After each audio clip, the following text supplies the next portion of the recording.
Richards trying to scoot in there alone. It pinballs to the crease. Let's get it. Oh my God! Here we go. You're listening to the Street Bullies podcast with your hosts, Derek. How you gonna get it, brother? John. Matt Casey. Unnecessary, but totally necessary. And Hoagie. What's not to love?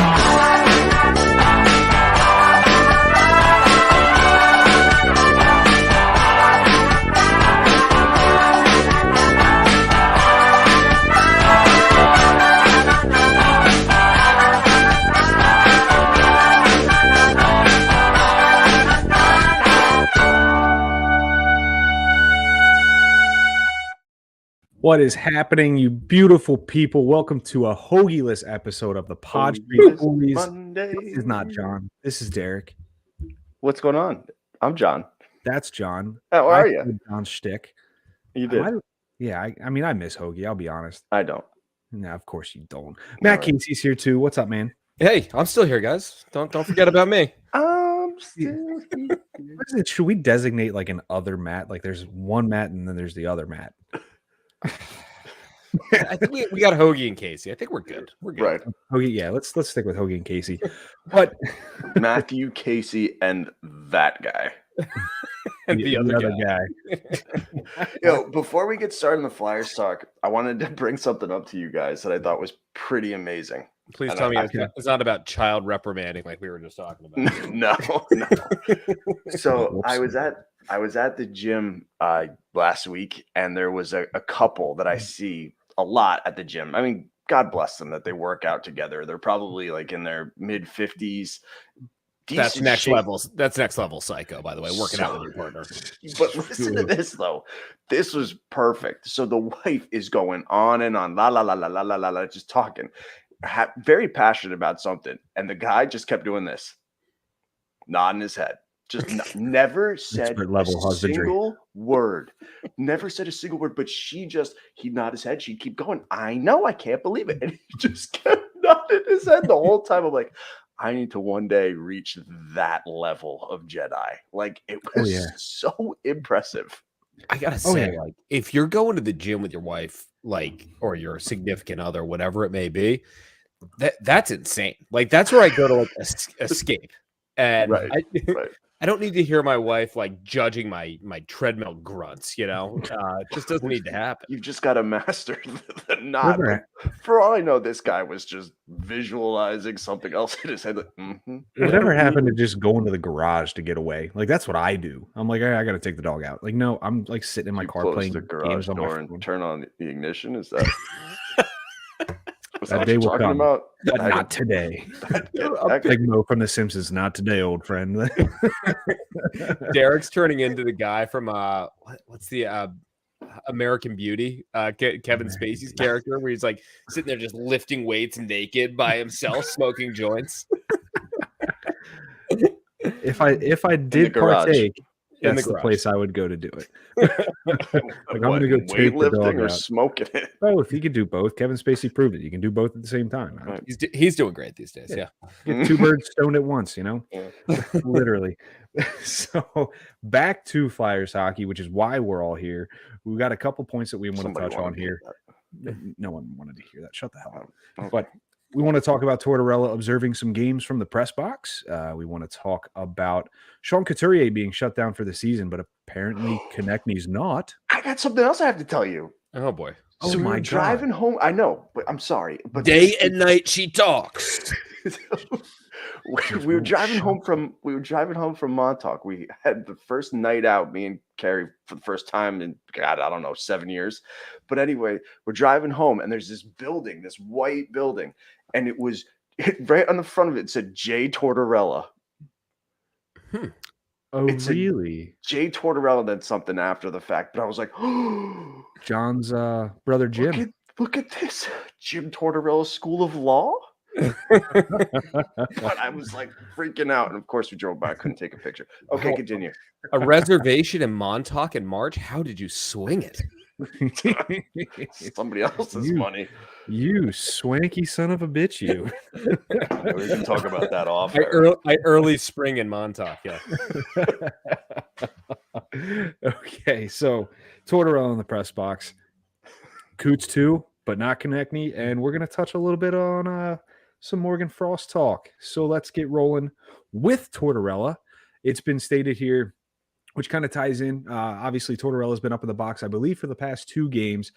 Brad Shaw, if I'm not mistaken, he's been the one, basically the bench boss calling the games. And they're saying that every coach now is going to get an opportunity to be the head guy on the bench from here on out, it sounds like. So I have my thoughts on this, and I'm curious as to how you guys think this is kind of unfolding and what the inner workings are here. But give me your thought on Tortorella observing these games from up high here, John.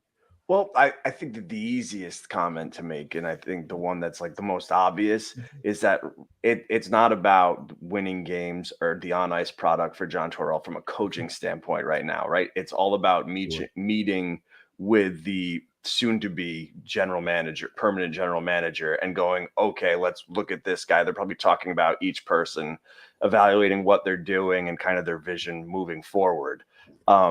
It's really interesting to see in season. Like it's a very like preseason thing, but I mean, you can kind of just see where the shot callers of this organization are thinking now, right? It's like they want the players to continue to focus what's on the ice and try to win and play their best, but now it's all about who's staying, who's going, I can just see Tortorella up there, like with Danny Briere. Like Danny Briere's got like a pair of binoculars, and Tortorella's like, yeah, that guy. See that guy right there? Yeah, get him the hell off my team next year. No, Danny's sitting there going like, half price insomnia cookies. God damn, what a gig. Oh Lord. I mean, say what you will about the jokes with it. I think it's a good idea. I mean, I think for a guy like Tortorella, who presumably will have a pretty big, I don't want to say pretty big say, but he's going to have some say. He's going to have some clout. I hope so. Yeah, I hope so too. But he's going to be seeing it from an angle in which he doesn't typically get to see it, and that'll be with the guy that's going to be making the decision. So this is a great way to bridge that gap so that they're on the same page. They know heading into this pretty crucial offseason that Tortorella has his vision. Briere understands what his vision is, vice versa, and they can kind of corroborate from there. Mm-hmm. I think the you mentioned training camp and this happening in training camp. Definitely so, and I'm sure Torts did it. But if you remember back to September, we had so many injuries across the board. Not that that's improved tremendously, but like we were barely icing an AHL team during a lot of the preseason. And so I almost think, if you look at silver linings in this season, in yet another pretty dismal season, yet there is still hope out there. Tortorella is using this chance to say, all right, I'm going to go back, be the eye in the sky up there. Right. And I think it's just a different vantage point. You are going to see where Kevin Hayes stops skating exactly on his back check, because it's pretty early down there. And you're going to be able to see who's in position, where the breakouts, who's, it's just a different vantage point that even from a video standpoint, you might not be able to get the best vantage point. And so I think it doesn't hurt. I think it's going to help. I think the fact he's doing it with Danny is cool. I did hear that like the two of them weren't even in one of the press boxes one of the games, and I was like, where were they? Like where were they actually watching the game? The back room. The back room getting stoned. Like, yeah, that guy. Yeah. Like, I don't even want to watch this tonight. I'm not reading.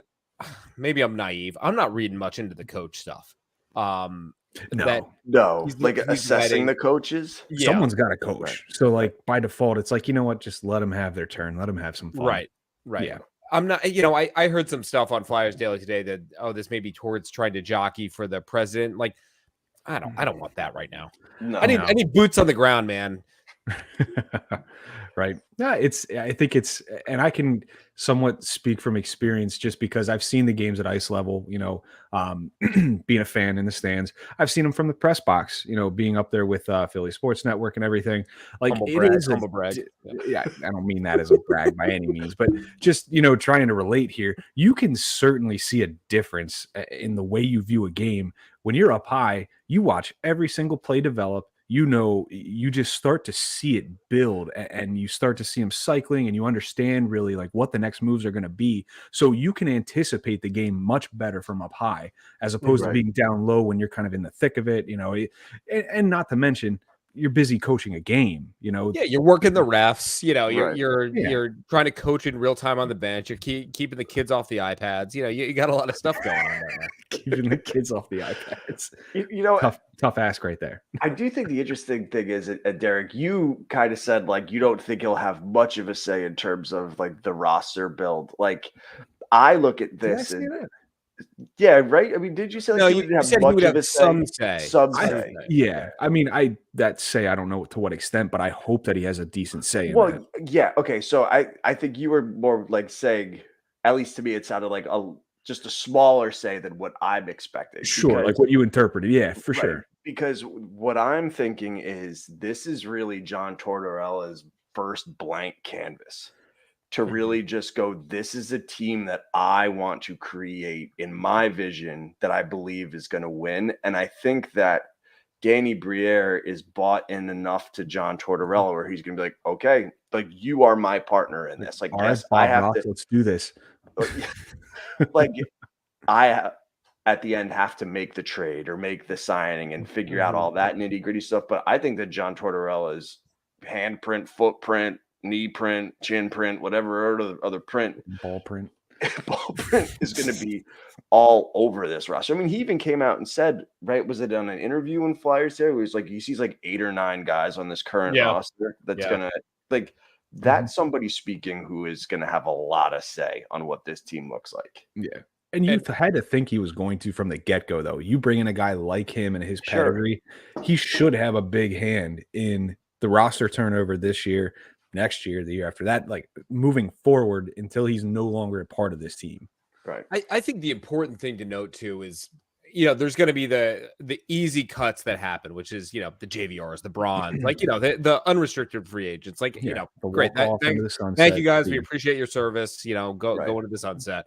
But then you obviously have the Kevin Hayeses of the world and, who I think we all assume is going to be traded. And, then more than likely you're going to have at least one defenseman out of here, more than likely Provorov. But then you have the middle ground of like, what do you get with TK Lawton, guys who I don't want to see go, but like, sure, is it just in the time frame? And so I don't know. I feel like Torts is going to have a huge say in all of that. But I think it's important to remember that it's like, this isn't going to be a one off season and done thing. Like, I don't think we're dealing with Hextall style patience. We're dealing with a different kind of patience, though, where it's not building through the draft, but it's building through restocking and a more methodical patience. I feel like. I think it's more of like they have an idea of what the right way is. And if a move fits that idea of the right way, then they'll do it. But it's so it's not like, oh, we're just going the draft or oh, we're going to spend a ton of money in free agency. Like it's like we have an idea of this is the young core we're going to try to build around what they want we to be, what we want them to be, and let's plug around them. How many times during the offseason do you think that Torts and Briere and whoever else is trying to make these decisions are going to sit there and be like, okay, who do we have on D? And they're like, freaking Sanheim. God damn it, Chuck. Actually, how many times do you think they're just going to say that? Damn it, Chuck. Over under like 5 times a day. Right. They've got a deal that includes Nick Delorier they really like, and Big Stick Nick's like, no, I don't want that one. Damn it, Chuck. Like, Chuck, what's your encore? You upper decking our toilets on the way out or what? I would be interested to see in terms of the roster turnover, like how many, I guess I could think a little bit, like where this team's at and the type of players or the players specifically that they'd want to keep around because, again, the word rebuild now has been thrown out there. We understand what it is. Like, what type of players are you going to keep? Because you have to keep some veterans. You can't just have all kids. They got to learn from somebody and learn the ropes and all that. Which veterans are you looking to keep around for that? Like, realistically, is Konechny a shoe-in to keep? Is Lawton a shoe-in to keep? Like, where are we at with that? I mean, I would say those are the two guys that, at least on the surface, seem to have bought in. You know, they've bought into the team. I think TK has had a breakout year despite, you know, injuries and, you know, despite being snubbed at the All-Star. Yeah, and you know, he busted his butt to come back. Like, you know, I think he's the success story in a John Tortorella world, which oftentimes gets like highly negative reviews. Right. And so I look at the two of them in there, and then you have the two X factors of you know, the handicap spots with Couturier and Atkinson on where they fall. But I think, like, if you look at those four as like models for, you know, assuming that everyone's healthy, that's a good, solid model. None of them are top tier guys, but they're all workers that I think is a good higher echelon veteran group. Yeah. Now, maybe this is part of a deeper conversation, but is a group of workers and like a solid group of workers, if Tortorella can carry out his plan, is that more beneficial to this team in the long run than going out and trying to acquire high-end talent and have them gel with that? Well, I feel like they don't necessarily go hand in hand. Like, I think you need both. And I think, like, if the idea is, and I feel like this is the case, right? They're hoping to develop the high-end talent through the draft. I mean, that's, you know, homegrown high-end talent. You still need somebody to help set that godforsaken word standard, where it's like, you know, the Scott Lawtons, the TKs, hopefully the Couturiers and the Atkinsons will help, you know, kind of right the ship, help continue to right the ship. And where it's like, okay, say they end up getting a top 3 pick in this year's draft, where it's like, okay, maybe not next year, but the year after, all of a sudden this kid's ready to make an impact, and you have that kind of steady foundation that imitates what you want to see on the ice. Yeah, is that what you think as well, Derek? You've been pretty quiet over there. I mean, I think so. Like, ultimately, the high-end talent needs to come, and I think that you have the potential in that with a guy like Gauthier. We're seeing glimpses right now. It's very early on, but Andrea looked decent. He's looked decent. You know, I'm not going to go out and say high-end talent, but upper mid-level talent, maybe, like we could call it that. It's like a B plus, you know, I can live with that. But like, for so long, we've been sold on the B pluses, you know, they're going to be great, but they ended up being pretty good. You know, we never had the true high end talent, the Kachucks, the Matthews, like people like that, which we're never going to get. Let's be honest. I'm sold that we're never going to get something like that. But if a guy like Gauthier pans out, and whether he's playing wing or center, I don't know. If we get a decent draft pick this year, I mean, they've been talking about a guy like Michkov potentially sliding all the way down to like 7 or 8, whatever it might be, because of the issues between us and Russia. How do you say no if he slides down that far? You don't. You're right.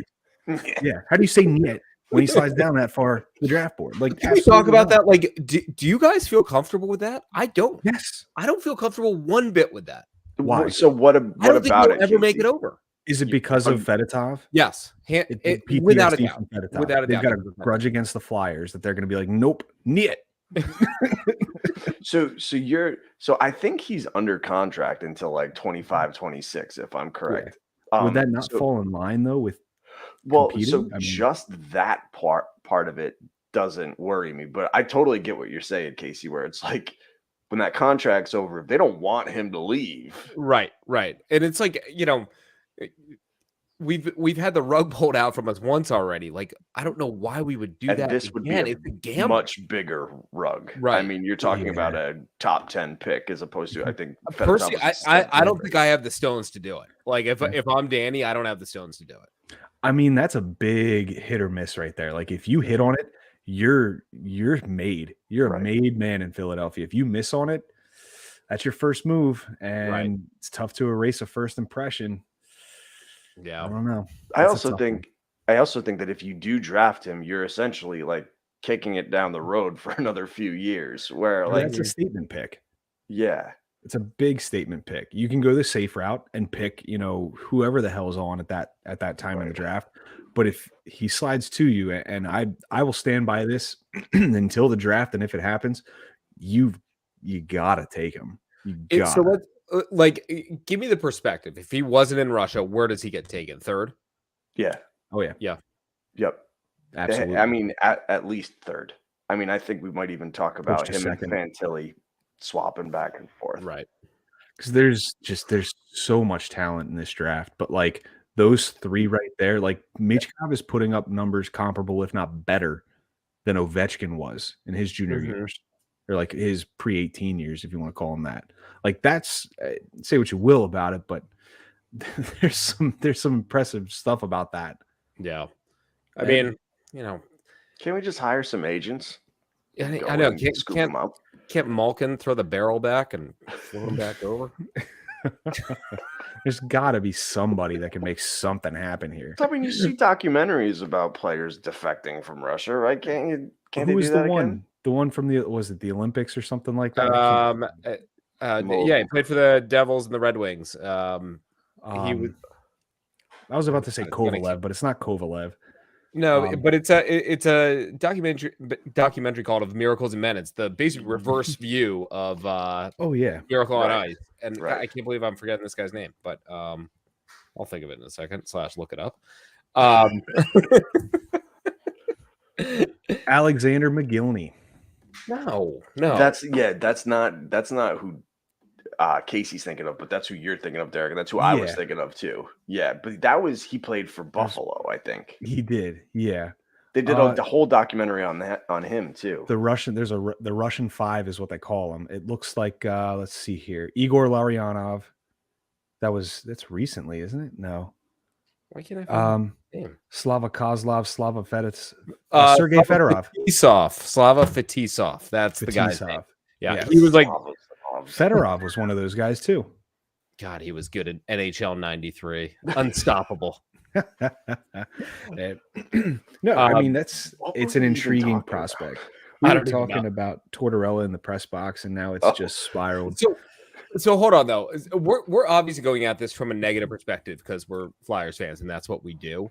Yeah. But I also feel like him looking up there, could he be looking at players that's like, okay, I'm seeing this player, whether it's Tippett or Frost, doing this really well, but maybe I can coach him to do that. Absolutely. Yeah, absolutely. I just think that there's less pieces that he wants. I mean, he's flat out said 8 or 9 people. Right. Yeah. You know, where it's like, I definitely think he's doing that, but I also think that there's a lot of like selling that he wants someone out. Oh, for sure. For sure.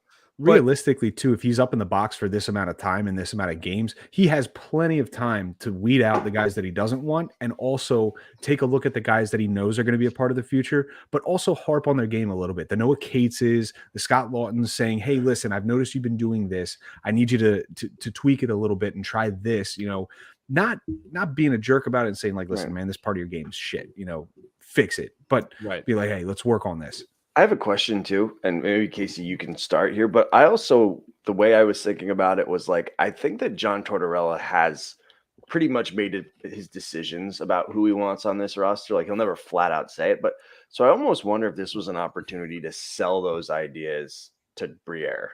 I think that makes sense. And I think I was listening to a Tortorella interview somewhere, and he's basically like, yeah, I'm looking for just like data one way or the other. He's like, I don't want to have it make my mind up, but he's like, I have preconceived notions of what this player is, and I'm either trying to prove it, or if they prove me wrong, they prove me wrong. Right. But no, I think you're right. I mean, I think sitting there with Danny, and I know we think that like Danny's this like immature schoolboy who's coming over like, wait, what do I do with it? Like Danny's a smart guy. He knows what he's doing, but I do think it will help him being like, this is what I'm seeing. Danny says, this is what I'm seeing. And if there is a mismatch there of opinions, being able to talk it out in real time based on specific examples versus like hypotheticals or like, hey, remember that game back in March where, they did that? It's like, no, in real time, it's a real time coaching decision. that could play into the free market decisions. It's a meeting of the minds, and that's exactly what these two need because they're new to each other, and I think both of them need to understand where the other's coming from when it comes to the future of this team. So I really do think only good things can come of this. I hope at least. I don't see this being an issue. I don't see it creating any issues, more importantly, but I think that this is needed. I really do. Yeah, because you look at everybody knows that this team needs an overhaul, and whether you keep half the players this year or not, like who knows? But it's a much different thing to say here are steps 1, 2, 3, 4, and 5 for us to get to that team that we need, and are they actually feasible right now? If not, then we might have to jump to step 4 because that is feasible right now. So I think it's a good thing that they're getting on the same page and eating cookies together. Absolutely. So this kind of takes us to a certain individual that, one way or the other is either going to not be a part of the team or he's going to be a part of the team. And that's Morgan Frost. We've had this debate. I can't even tell you how many times. I think one of our best episodes was a debate as to whether it was going to be Nolan Patrick or Morgan Frost as 3C. So that's where we are. But we've seen recently Morgan Frost, I think I forget who it was in the high and wide chat. It was either Paul or Tom, I think, has been harping on he's playing at like a 50 or 55 point pace right now since I think January something, which is fantastic. If he could have been playing at that pace since October, when the season started. But nonetheless, I mean, is this a case of, better late than never, or is it a bit too far too gone? No, do you mind if I go first, Casey? Sorry. You go, girl. All right. You go. So, I mean, I don't think that it's a case of too far too gone. I think he's done enough to be like, I need more time. You need to be able to evaluate me for longer, right? I think he's trending in the right direction. I'm not convinced that John Tortorella feels that way.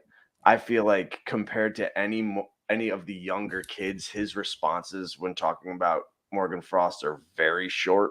They don't provide really anything, but he'll go on about Noah Cates. He'll mention a lot about Tippett, but it's just feel like he's a lot more reserved with Morgan Frost, where I feel like he has those preconceived notions that he's having a hard time convincing himself of otherwise.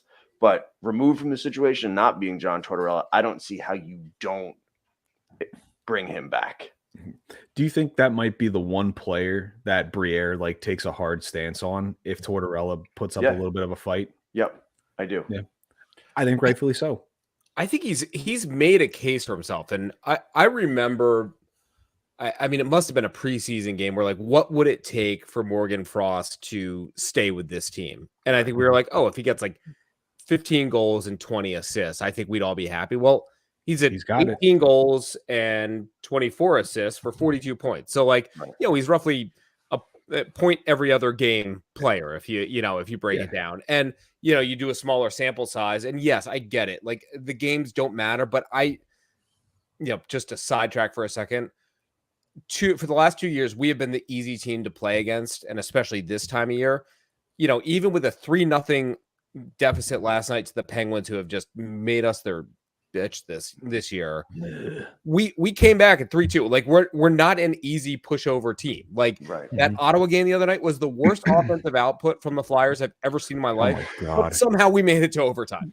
It's just this team works their butt off. And so to say these games don't mean anything, they don't mean anything in the standings, and I agree with that. Right. But I do think they do mean something in terms of the development and the players getting the proper time. And it's not like Tyson Forrester, who I think we were all impressed with. It's not like, oh, here's a quick little 3-game tryout. This is Frost and seeing his evolution come. I mean, last year he had 5 goals, 11 assists. This year he has 18 goals and 24 assists. Right. I'm no mathematician, but that's a pretty good jump. Pretty substantial, yeah. So, and the fact that he's on a 1-year contract, it's $800 and some odd $1,000. Right, sure. Low. You can still get him for 3 years for $2 million a year. Right. And do you do that at this point? If you have a potential 20-goal scorer, I don't see how you don't do it as long as Tortorella is bought in. Could you get him for less though? Like I'm of the mindset that I really do think you could get him for less than that. And I'm not saying like you can get him for under $1 million. Like, no, that time's come and gone. Mhm. But like you're certainly looking at a bridge deal here. No doubt about it. I don't think they're going to try to like 2 years, $1.5 million.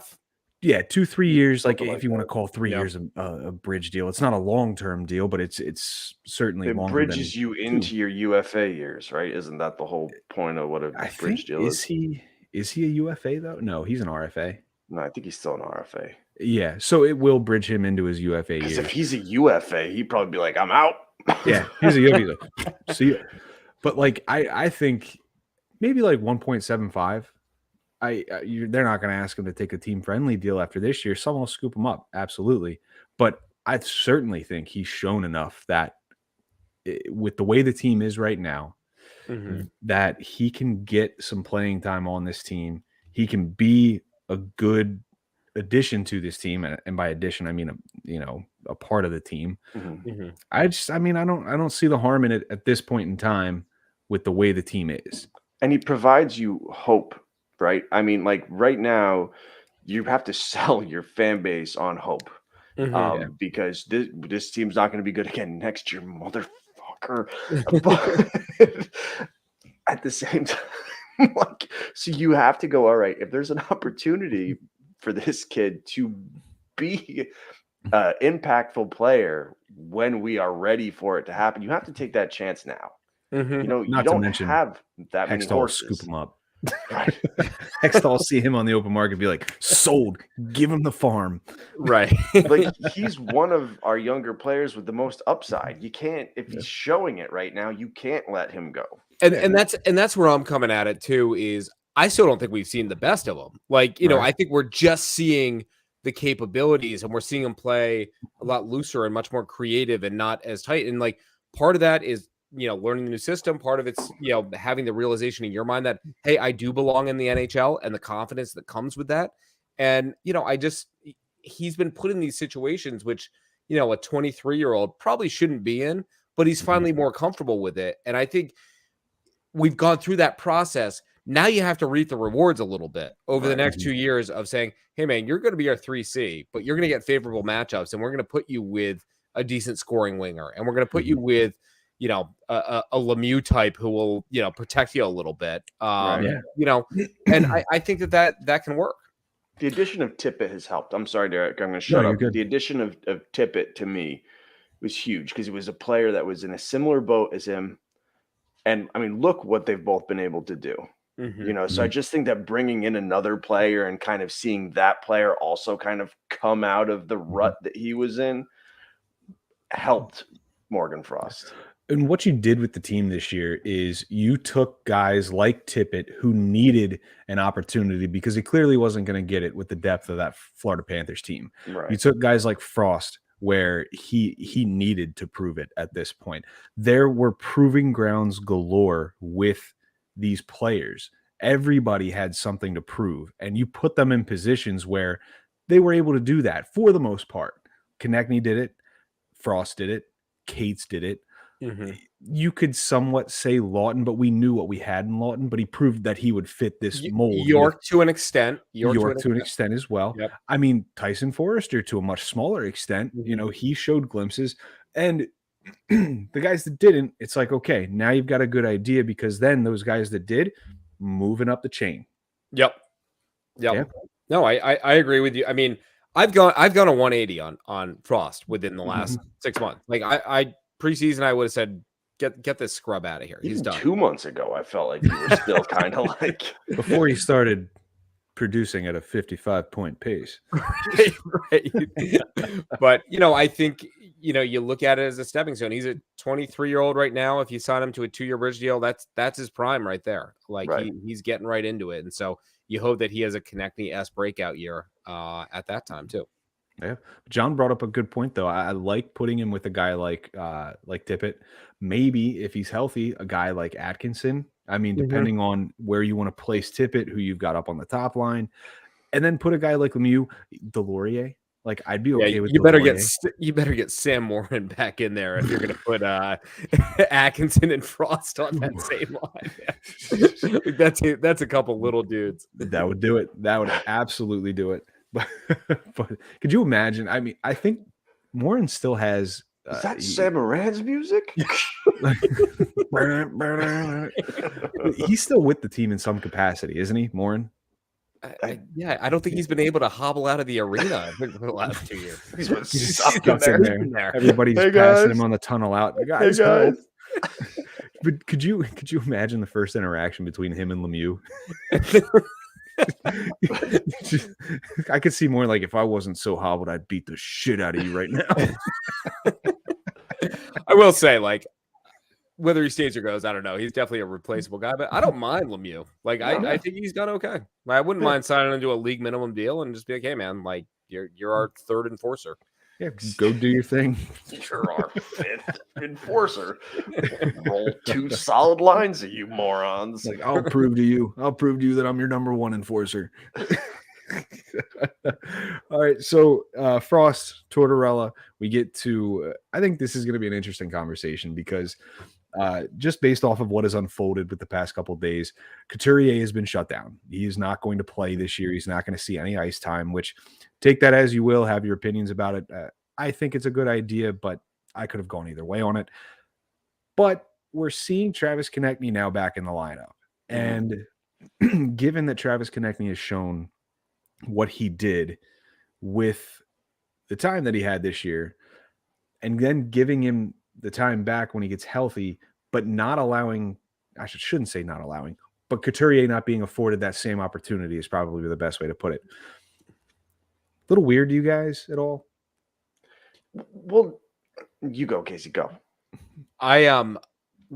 Where my concern comes in is not necessarily with Konechny. It's the pattern of the Couturier injury and be like, he's close. Not going to see him. So we saw it with Ellis. We saw it with Atkinson. And now we're seeing it with Couturier, arguably for the second time.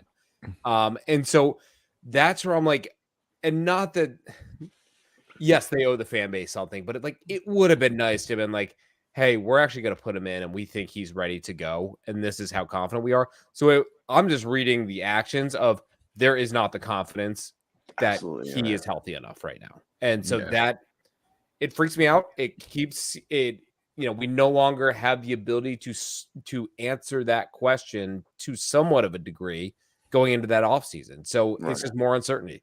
Mm-hmm. Does this impact their offseason approach?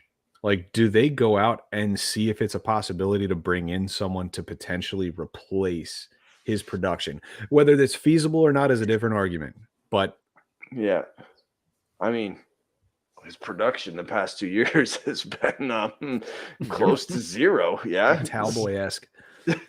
So I mean, the problem is it's like, once again, you have this giant question mark going into the offseason that makes your plan for next season really hard, right? Because last year it was like, well, if Sean Couturier is healthy, we were all hoping that we'd get him on the ice in March to at least be like, okay, he's healthy. It wasn't the best version of him, but we at least have an idea that this guy is going to be ready to go because he showed us.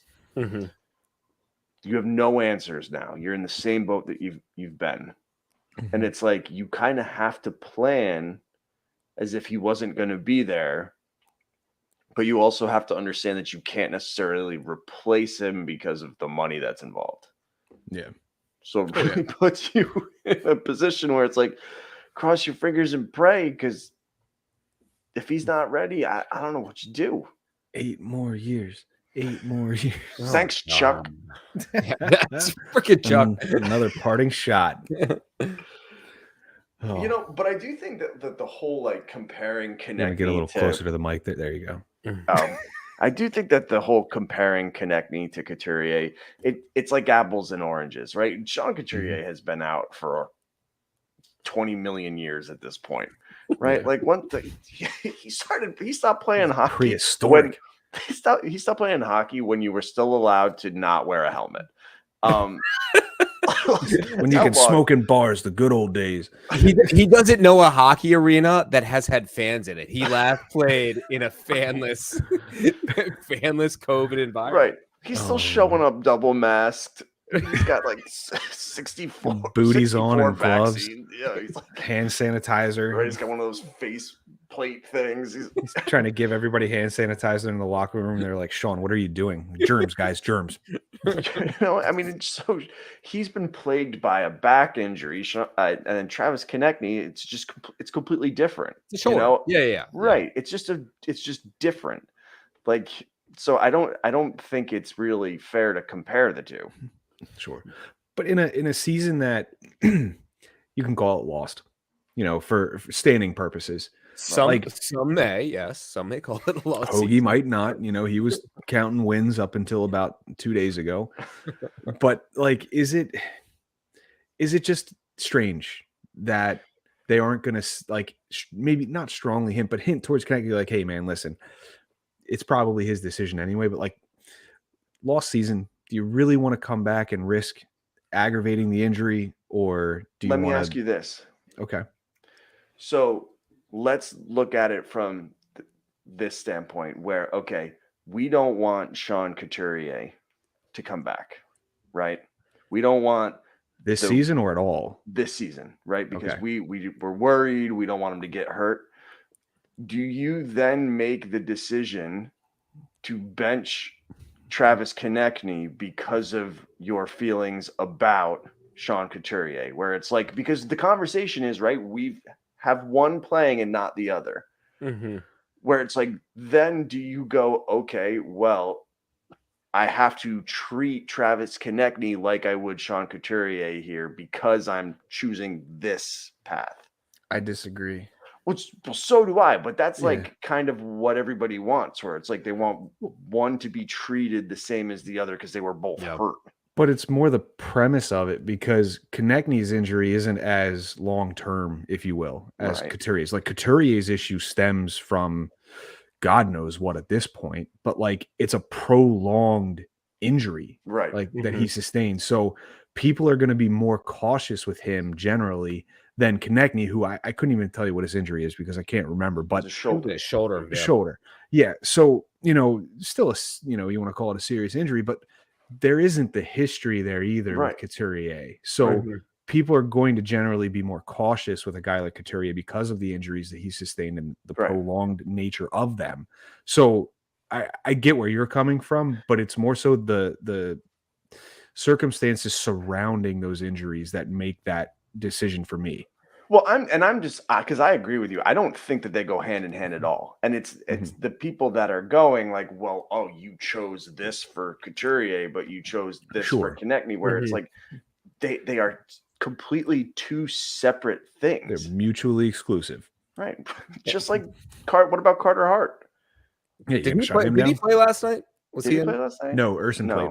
Urson? Yeah, he's still out. I'm cool with Urson playing though. That's the thing. I let him play. Did Hart suit up? Was he the backup?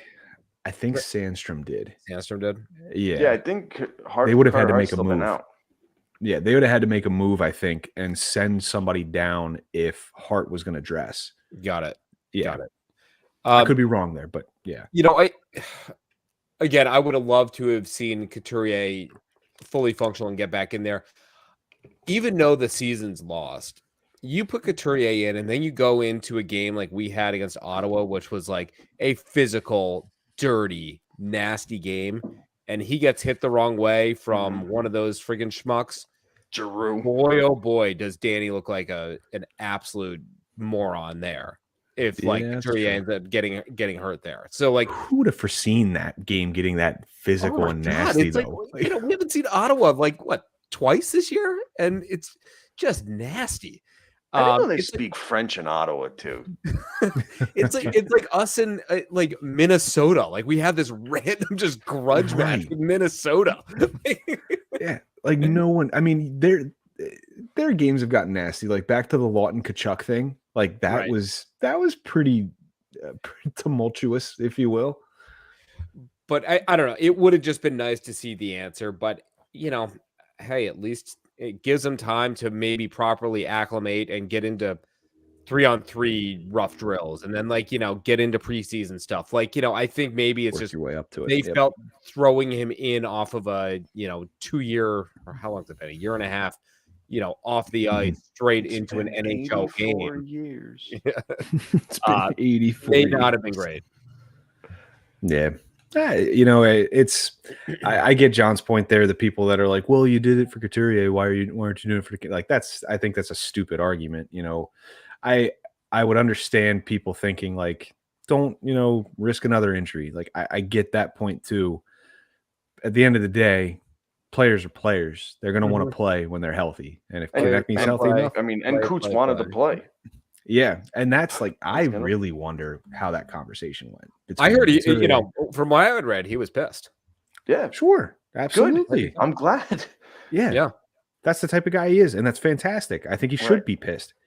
But back to the Konechny thing, though, like I think Konechny has proven himself to be, in my mind, the heart and soul of this team. And I would throw Lawton in there, but I feel like Lawton's like kind of been an Iron Man, and it's like, oh man, just give the guy one night in the press box, like for everyone's sake.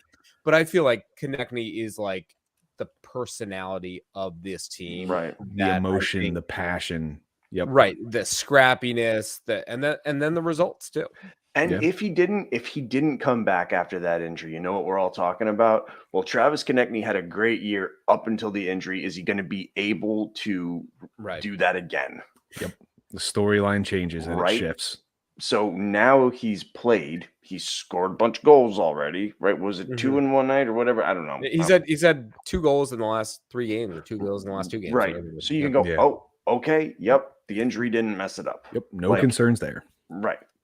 Yep. Absolutely. I mean, I've got nothing else to add in regards to the Konechny Couturier discussion. And you guys want to touch on anything? No. All right, then, folks. I think that's it for us this week. 46-minute episode. Not bad. Nice. Not bad. Keeping it quick. John's got to get a shower. Still in school clothes. Let's throw some ads in there and get it up to a good old 55. Let's do it. All right. Well, Casey, keep on with that. Let everybody know where they're going to find you. Hey, you can find me at Pod Street Casey. I can't remember how it's spelled. Pod FP Casey? Yeah. Casey with a K? Casey with a K? Yeah, it's a C. We all know that. Kacey. Yeah. Give me a follow. Give me a follow. I don't really post anything. Give me a follow. That'd be great. All right, but there's a picture of him with ice. You can find this podcast on all your various podcast listening receptacles. If you're not happy with the one that you're using, first send a nasty email bitching about it, and then Google it and find another one. Yeah, we will not respond to those emails. Well, no, it wasn't to us. It's to the platform that you're using. Regardless, we won't respond to your emails. But we'll read it, and it'll be great. I mean, I don't know. I haven't checked that email in like... I'll tell you what. Let's have some fun with this. Why not? You guys, our emails are on, or the email for Pod Street Bullies is on our Twitter, if I'm not mistaken, correct? Try to get the 2 people who listen to this to do something stupid. Send us a fun email. If you like us, if you don't like us, I don't care. If it's a fun one, we'll read it next week. What do you think? I think I'm gonna do it from an alias. We'll know exactly who it is. We're gonna be reading it. We're like, Matt Casey. I mean, Iceman C. Like, it's like, no, yeah. That also, it's been a long time since we've gotten a review on Apple Podcasts. So feel free to, visit Apple Podcasts. If you're not on Apple Podcasts, get it and stop being a we'll go to one of your other various listening receptacles. I don't think you can rate and review on those. I think we're technically a business on Google too. You can leave a review there. Oh, really? We're a business? Wow. I don't know. Business. Maybe not. I'll look into that. I like the idea of giving 5-star reviews, but then bashing us in the comments.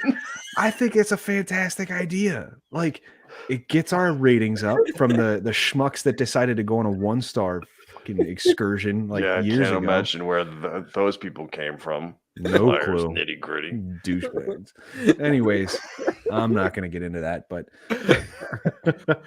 yeah, visit us on Apple Podcasts. Leave some reviews. Maybe we'll read some for fun if we get a couple good ones. And yeah, otherwise you can find me on Twitter at PodStreetBob, John on Twitter at PodStreetGove, us on Twitter at PodSTBullies. Hold on, affiliates. I gotta say this. This is Hoagie and I were left because Derek had to leave because his kid was screaming last week. Like Captain Sully couldn't have planned that thing last week. Hoagie and I were like, I think we have some affiliates somewhere. I did listen back to that, and I'm like, oh, boys. It was bad. Sorry, keep going. Affiliates. You're good. Our affiliates there, Flyers High and Wide on Twitter, Flyers HW, 5 Minute Major Podcast on Twitter at 5 Minute Major Pod, and the fellows over at the Hockey Focus, they're on Twitter at the Hockey Focus. So until next week, enjoy the Flyers hockey that is going to be played. I'm going to go watch the post WrestleMania Raw, and Roman Reigns. We only have 1 hour left until the NCAA tournament starts again. Wow. Who cares? All right. Done with that. Bye now. Adios.